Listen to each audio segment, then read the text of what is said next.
I'm going to show you something I've known about for a long time, and then recently in one of Tom Cunliffe's YouTube videos he talked about an anchor angel, and it reminded me that I got one, but I'd be damned if I can find it. But I've made up something that's almost as good as it, and tonight we're moored here in Sammy, and it is pretty windy, as you can see, and we're stern moored onto the quayside here, but all the yachts, the weather window is coming in through the harbour entrance there, and there's a little bit of a lumpiness in the harbour here, and so I'm intending on using my version of an anchor angel. Very envious that Tom Cunliffe has got the real thing. I know I've got one somewhere, but I just can't find it. And the yacht is out here in Corfu, so I'm going to show you my makeshift version. I've just been across to the Chandlers here in Sammy. Fantastic little Chandlers, and that's one of the great things when you're out in places like this, of finding different chandlery stores and really helpful guys, which is really good. So anyway, I'm going to spin the camera around and show you the setup of this anchor angel, then I'm going to get it rigged. So my anchor angel is basically a 10 kilo block of lead in a stainless steel casket.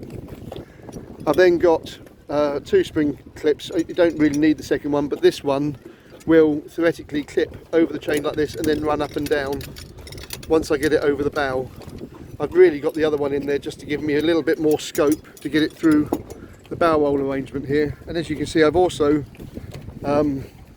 what is very common out here in the Med, far more than I see it in the UK, is the use of an anchor chain snubber, or whatever you want to call it, to basically take the loading off the winch. So I've got to just take that off very briefly, put this anchor angel on, and then let it go down the chain, and I'll show you that bit in a second. So give me 2 seconds and we'll get this rigged up. Okay, so I've now got the weight on the over the bow roller on the spring clip, as you can see, and hopefully we can get that rattling down there in a second. It's a bit hard trying to do it one-handed, but there it goes, and instantly you can see that it's changing the angle of the chain to the boat. I just need to run it down a little bit further if I can, so hopefully I'm going to drop the phone while I'm doing this. This is why I thought having a little bit more. There we are, it's going down. There she goes. You can see one of my ties.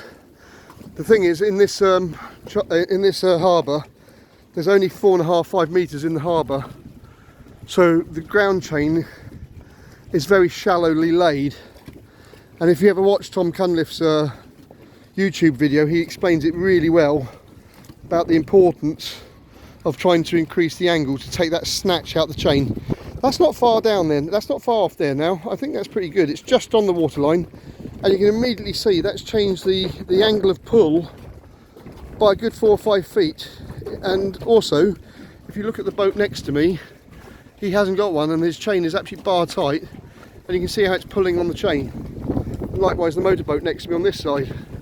Yeah, so by putting this lump of lead, let's say this is a serious lump of lead, this is about 10 kilos on here, down there, it's just taking that snatch out the chain. So hopefully we'll have a bit more of a comfier night.